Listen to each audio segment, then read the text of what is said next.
The story of Thumbelina. Once upon a time, an old woman who lived alone in a small village.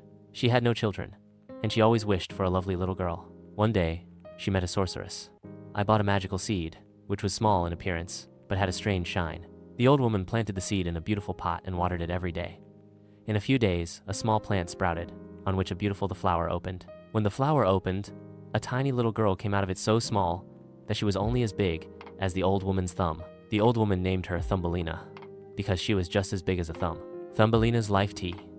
Thumbelina started living happily in the old woman's house.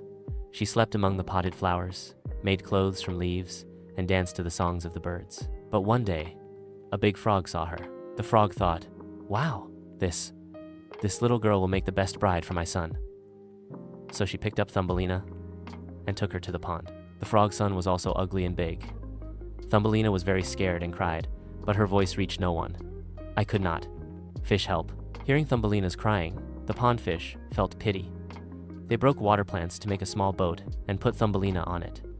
The boat floated away. She went, and Thumbelina escaped from the frogs with a bumblebee.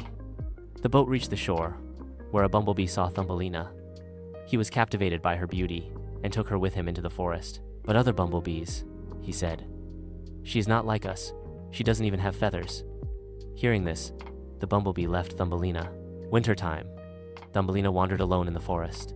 In winter, she met a kind mouse who took her into his home. She refused, but the mouse actually wanted to marry her off to her rich friend Thengray, a shrew.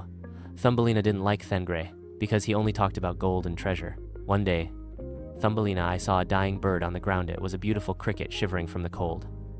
Thumbelina warmed it and fed it. The cricket recovered and took Thumbelina with him to a warm country. They invited her to ride. Thumbelina happily sat on his back, and they both flew to a beautiful garden. The end of happiness.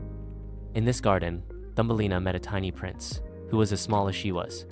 He was small. The prince was captivated by Thumbelina and proposed marriage.